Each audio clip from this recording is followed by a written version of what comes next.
What's going on, folks? Welcome back to your Lake Fork Guide. It's the weekly plan, man. It's kind of like our podcast episode. We're going to talk to you about the conditions on Lake Fork. We got some post-fall situations. Listen up, though. Yeah, that's true. Yeah, that's true, too. We even got a special guest to help us with our Lake Fork Bass Fishing Weekly plan this week. Basically, what we're going to do is talk to you guys about what we think is going to happen this week, how we're going to deal with things, what our plan is going into the week. And then we come back to you in a few days and go live again and tell you what adjustments we had to make, or did the plan work like we thought it would. Right now, Whiskey Myers is going to bring us in hard, baby. Let's go. Cheers, y'all.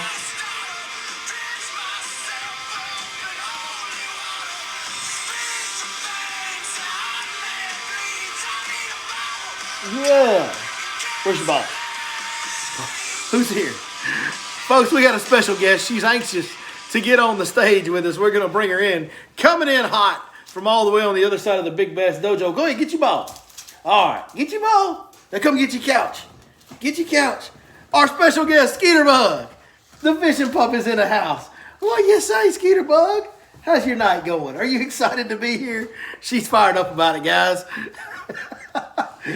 I'll tell you what, man, my favorite thing about this dog right here is this is just pure joy in your life, man. She's never sad. She's never mad. It's just happy all the time. Are you excited? You excited to talk about fishing with me tonight? Okay. I know you can't hardly hold the excitement in. You got to get, where you going to get in my lap? Oh, boy, here we go. No, don't get excited. We're not going anywhere. We're not running around. Oh, here we go. Here it is. Yes, I see you. Oh, my goodness. She doesn't really understand the concept of personal space. She's never quite gotten that. Skeeter's got a birthday coming up. She's almost 3, and she still doesn't understand the concept of personal space. I don't think she ever will. I've kind of given up on that with her. You settling in now? Or are you still fired up? We're still fired? Okay, we're still a little fired up. All right. Give yourself another moment or two. Get settled in, baby girl. The old fishing pup's here, man. She's going to help me talk you guys through some Lake Fork bass fishing plan. I think her plan with the, as far as, one second, sorry, got a customer texting me as always. Man, the phone's been going on. First of all, let me say thank you to you guys. We've been doing a lot of content to start the year. We're in the middle of the 300 days of your Lake Fork Guide, and big shout out to all of you because, man, I cannot thank you guys enough. The rod orders are coming in. The boat lane ship orders are coming in. I haven't checked the app subscriptions yet recently, but I'm sure they're doing fine. And the guide phone, the phone number on the business to book the guide trips, on the website to book the guide trips, has just been ringing. It's been ringing and ringing and ringing. So, man, I can't thank you guys enough, man. I really owe everything that I do to y'all, and that's why I spend so much time making content and discussing in depth, more in depth than anybody else does, the details of how we go about catching these fish, because I want to help you guys, man. If you don't know, and I'm sure some of you that have heard this before are probably fatigued of hearing it, but bear with me so those that don't know can hear it. I'm just a guy that was a weekend fisherman. I don't have a big-time tournament background. I don't have any big history of success in tournaments. I don't have those big bass fishing skins on the wall. The only thing that I've ever done is take something I was truly passionate about and fishing Lake Fork, and then I started documenting what I was doing on Lake Fork and started a guide business, and you guys deemed that it was good enough that y'all wanted to book a bunch of trips with me, and it's worked out that way for me. And I think more so even than my fishing skill, I think the reason that I've been able to stay in business and keep my lights on and my kids fed and all that good stuff doing this is because I tried really hard to help you guys, because I was the dude that went to a job that I really didn't like. I didn't enjoy it at all. It stressed me out. It was a stressful job, and I didn't like the gig, and nothing against those people. I'm forever grateful for the opportunity to feed my family that they gave me, but it was something I wasn't happy doing, and I spent all week at that job thinking about fishing. And every time I got a chance, if I got off early enough in the afternoon and we had enough daylight in the summertime, I went fishing. On the weekends, I went fishing. It was just all I could ever think about was, and specifically, bass fishing. So if you're in that shoe, if that sounds familiar to you, I've been there, man. And I know what it's like to come home every night and read every fishing report, right? And watch, back then it was TV shows, it wasn't YouTube, but watch every fishing show and try to get every tip you could, every seasonal pattern information, all that stuff. I've been there. So what we try to do on this channel is cater to that guy, that girl, that guy, that person that is looking for all the information they can get to try to help them. And I feel like we do a good job of giving you guys more detail and more current, up-to-date information than anybody in the world of bass fishing does. And we're not the biggest channel by any means, and we don't have the biggest audience, but I do believe we have the best audience because I know what most of you guys are. You're exactly who I am and who I was before I was fortunate enough to figure out a way to make a living doing this. And the only reason I was able to figure out a way is because of y'all, so I'm going to keep paying it back. That's enough of me talking in circles. Skeeter's even tired of it. Look at her. She done gave up. She done laid down.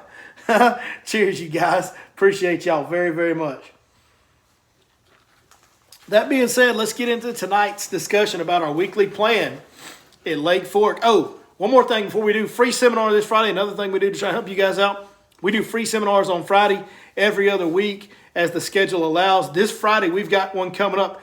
We do a free seminar at Lake Fork Marina at 6 p.m. Think of it as a meetup, guys. You know, social media is big about doing meetups with social media people. This is our meetup. We do it every 2 weeks. Lake Fork Marina, right there in the tackle store. You guys come hang out with us. Talk to us about anything you want to. Ask us any questions you want to, fishing or otherwise. And we usually have a topic that we go in depth on to try and help you guys catch fish on Lake Fork or the area lakes around us. But we're happy to help any way we can there and just hang out and talk fishing and talk whatever y'all want to talk. But you can come hang out with us in person at the Lake Fork Marina Tackle Store. Free seminar this Friday at 6 p.m. So if you're able to, please come by. I believe Cody Mays will be joining me this Friday. So I'll have another guy there to give you guys some advice as well. All right, weekly plan. Man, this week is different than last week. So last week was that rare situation in fishing where we could see the weather forecast. We could see the warmer weather coming. It was already starting to happen. We did this on Sunday last week.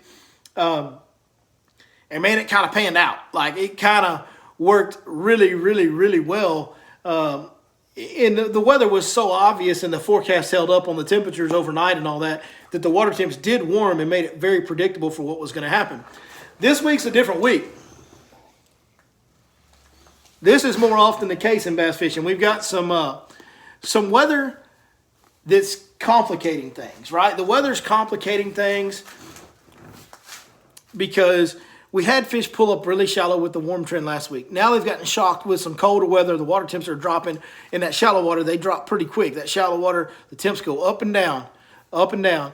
And that can make a big difference to those shallow water fish. Now, I've always said this, and I stand by it. Once those fish pull in, they're not completely leaving and going back to the main lake. They're going to stay somewhere in there, hunker down in a little deeper drain, little deeper creek, whatever, just whatever's closest, relatively deeper water. They're going to kind of bury themselves down into that and hold tight where they're at. Now, those fish do get a lot harder to catch, and that's the tricky part about the shallow fishing for this week.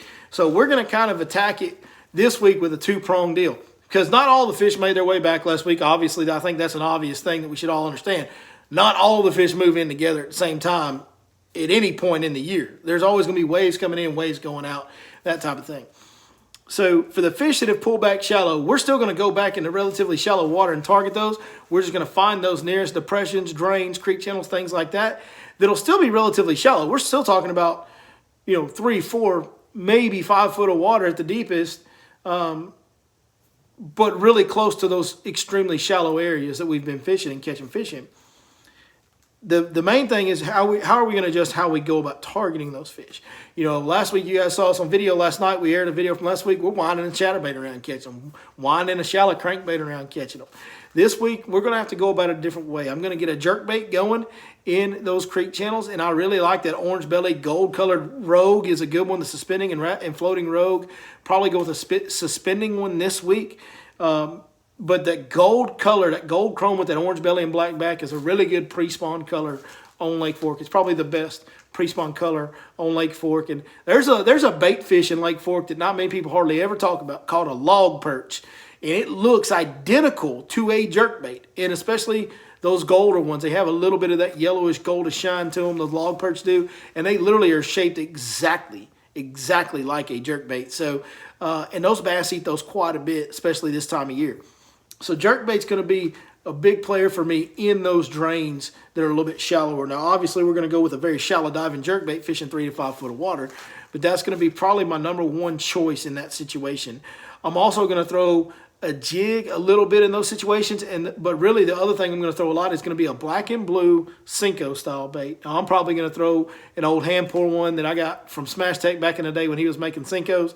But, if you like Yum Dingers, that's fine. If you like Yamamoto Cincos, that's fine. If you like Big Bite baits, whatever your Cinco choice is, a Cinco style bait, black with blue flake, is going to be another key player for us in that shallow water situation this week. The main thing is knowing where some fish have pulled in, know where the water was warm last week, and really hunker down and slow down in those areas. You got to take your time and be really, really slow to catch those fish. They're not feeling active, so you got to leave the bait in their face a long time to catch them a lot of times, or really make them react, one of the two.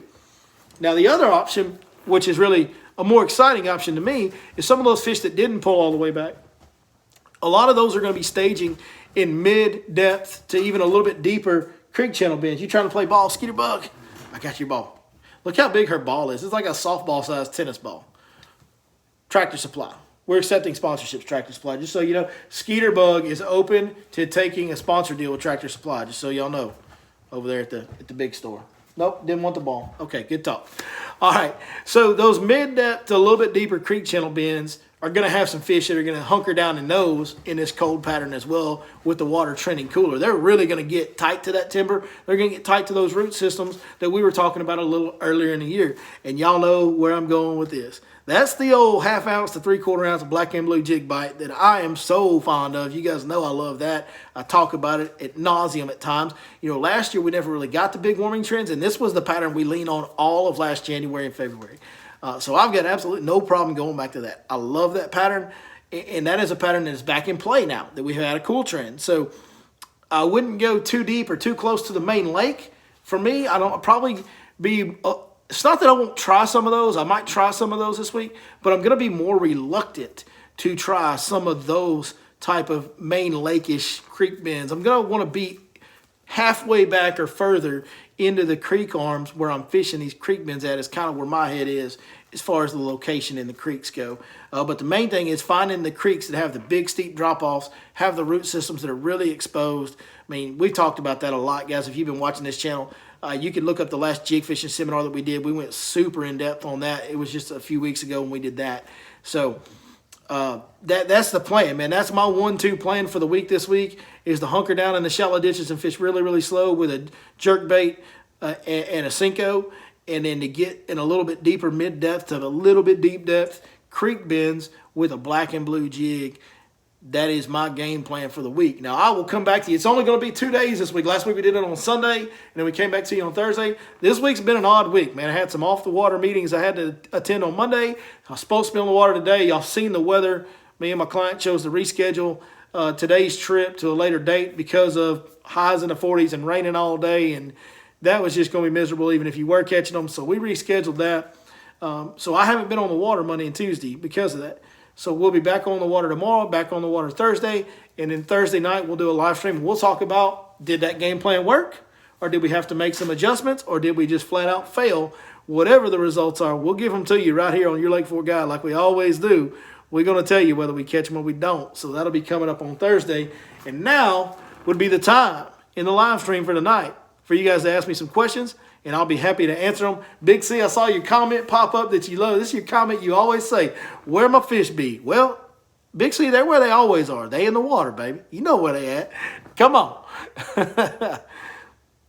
Do some drone shots from the mouth of creeks at the main lake to where you're fishing back in the creeks. Well, I can do you one better than that. You can subscribe to the Fish Life app and see where I'm fishing in those creeks, because on the Fish Life app, if you don't know about that, I actually need to do a couple updates tonight. I got to put some of these shallow water areas on there. I have failed to do that. I need to make those adjustments. But on our Fish Life app premium packages, on Lake Fork specifically, but on all of them, here's how it works. Once a month, at the beginning of the month, we update those spots. And there's a guy that's on the water multiple days a week, just like myself, on each one of these lakes that's giving us this information. And they are updating it every single month with what's working right now, and you get a waypoint in that area. It tells you kind of what that area is. Hey, this is a main lake point, there's a creek bend, there's a flat, whatever it might be. It's going to tell you what that area is and what baits are working best in that area. And it's going to highlight the areas that are holding the best fish on the lake. So like right now, those fish just put shallow last week. Tonight, I'm going to update the app with some of those shallow areas that have been holding fish, and you guys are going to be able to have a waypoint right on there where you can see exactly what section of the creek we're fishing. We're also going to have the jig fishing creek bends that have been on there since the beginning of the month. They're still on there. So you're going to be able to see that pattern and where we're doing that as well. So Dakota Morris is saying he's, and this is the other thing too, you can subscribe to the app and unsubscribe at any time. Once you subscribe, it'll recharge you every 30 days. But if you want to unsubscribe, Dakota Morris says he doesn't want to afford the app anymore, needs to unsubscribe, which is no problem. I understand that. What you need to do, if you're having trouble figuring out the unsubscribe deal, you can always email support@fishlife.net with any issues you have with the app. And to be honest with you, Dakota, I couldn't personally tell you, but I've got a support team that knows what they're doing with that tech stuff because I am tech dumb when it comes down to it. And so those guys will help you out. Support@fishlife.net. Email that address and they'll get you fixed up, bud. All right, am I fishing a Cinco wacky rig or Texas or Light Carolina? You can fish it Light Carolina rig, especially like tomorrow. We might have to do that because it's going to be a little windy tomorrow. I like to, if I can, fish it weightless Texas rig on a 3 or 4 out EWG. Is how I prefer to fish it this time of year. For me, they seem to bite it better, weightless Texas rig, than they do wacky rig this time of year. Now, we get a little later on in the spring, it's wacky all the way.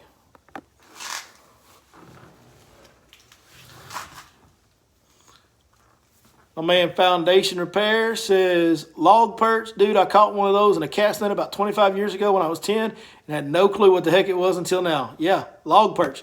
I mean, here's an old 6-inch jerkbait that's broken on me that I've got laying right here. They are shaped exactly, like they're very unique shape. Like their body shape is exactly like that right there. Like if you ever see one, you'll know what they are. They're very unique looking fish. Dakota, you're very welcome, brother. No problem. David Hooper, you're welcome as well. Thank you, sir.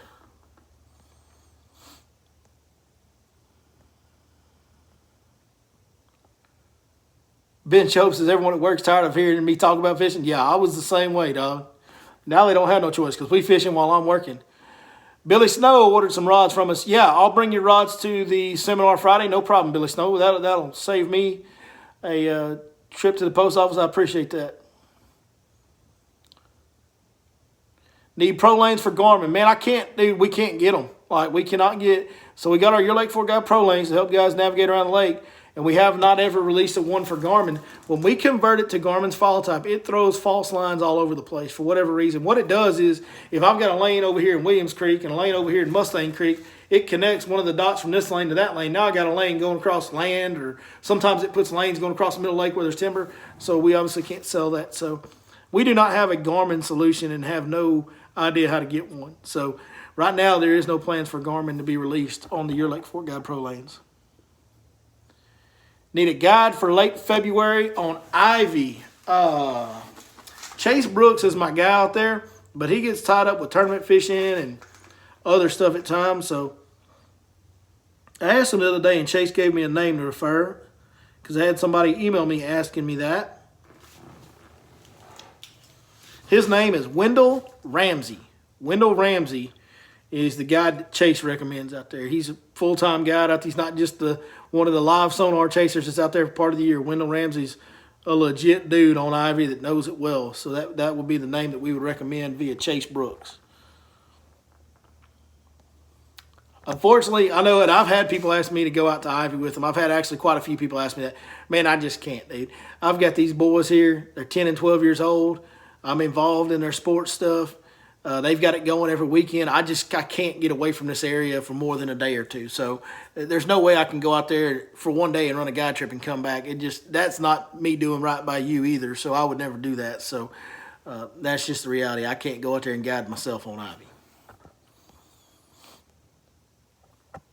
Ever throw an A-rig with weedless swimbait hooks this time of year? Oh, yeah.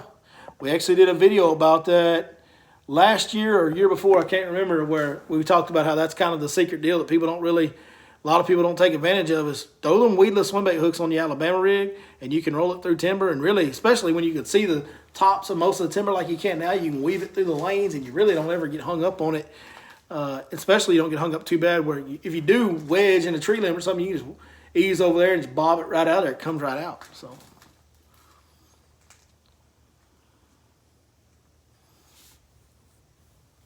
Want to get out tomorrow or Thursday? Do I think Fork will be worth driving to for this week, living over there by Louisville? I mean, look, you know what you get when you come to Fork, especially in tougher weather conditions. This week's tougher weather conditions. Don't expect very many bites when you go to Fork this week. With the, once it's been warm and it cools back off, guys, the bite is going to be tough. That's the reality of it. It's not going to be easy to catch them at all. It's going to be very difficult to catch them. So you're not going to get very many bites. And if you haven't been out and you don't really know what you're doing or where to start and all that, boy, it can really get complicated then. But here's the thing when you come to Fork. When you come to Fork, you know what you're getting. And what I mean by that is you're getting a chance. Like you're buying a lottery ticket, right? It ain't no different than going to Ivy and live scoping and coming up with zeros for days and then you get that one fish, right? Like that's when you come to Fork under tough weather conditions, tough bite conditions, you're buying a lottery ticket. It's the cold time of year. The fish are at their heaviest. The big girls are feeding more than the males when it's cold, always, every year in the winter. Quit that now. Quit licking so much. So there's a chance. What I'm saying is that, what's that from Dumb and Nuts? So you're saying there's a chance? Yes, there's a chance. And there's a very good chance. There's a lot of big fish that get caught at Lake Fork this time of year. It could suck. You could drive out here for it to suck. That is definitely something that could happen when you have these post-frontal cold situations right after a warm front. But at the same time, you get on the right creek bend and drag your jig through it, you might catch 3 or 4, and 2 or 3 of them might be huge, and one of them might be the fish of a lifetime. I mean, that's a real thing that happens all the time on Lake Fork this time of year. So you've got to make that decision. Is that risk worth the drive for you when it comes down to it? But that's what you're going to get.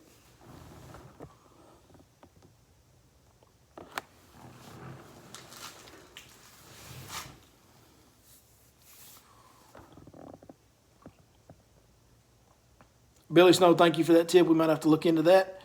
Fiend Fishing says, I'm interested in LGB rods. What American-made blanks are they made from? Oh, gosh. See, this is why I have a guy that builds them, because he knows he knows that stuff that I don't. I do know the name of the company. I am really drawing a absolute blank in my mind right now as to where our blanks are made from. And to be honest with you, I might be, even if I could remember it, I might be a little reluctant to tell y'all just because I don't know anybody else that's getting their blanks made from this company, and I really, really like them, and I feel like it gives us an advantage. I feel like we have better blanks than some other rod companies out there, and I kind of want to keep it that way. You know what I mean? So now if that company wants to help me out and cut me in on some growth, then maybe we can start exposing that a little bit, but unfortunately, that's kind of how this game is played to some degree. You know what I mean? Like, this is what it is. They're awesome. I'll tell you that. We've had no breakage. They're extremely light, extremely sensitive, and extremely powerful. They're as good of a blank as I've ever seen.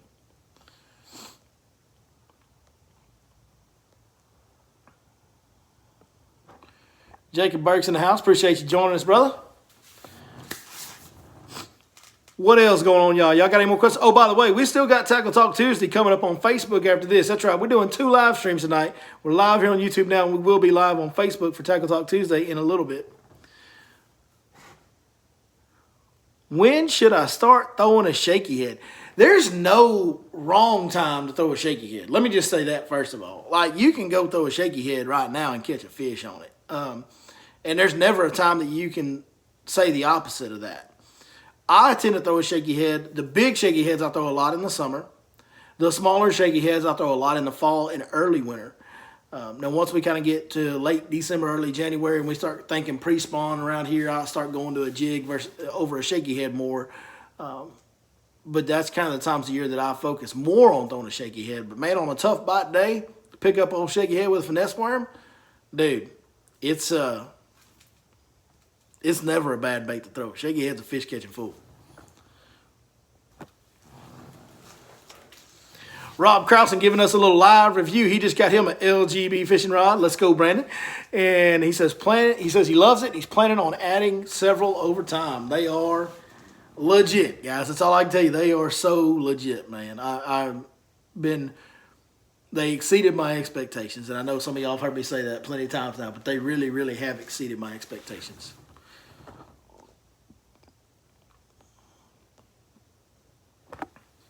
Well, all right, guys, I'm going to get off this one, and we're going to go get ready to get on Facebook, the old face space here in just a little bit.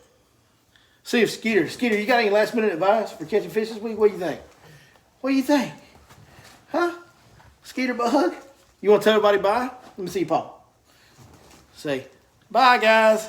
See y'all later. Hey, go join us over on Facebook here shortly. We'll be going live on there in about 10 minutes or so, maybe 15. And we'll do Tackle Talk Tuesday over there and answer some more questions. And just hang out, talk fish, and have a good time. Thank you guys so much for everything y'all do for us here at Your Lake Fork Guide. We'll see you next time right here at Your Lake Fork Guide. Cheers, y'all.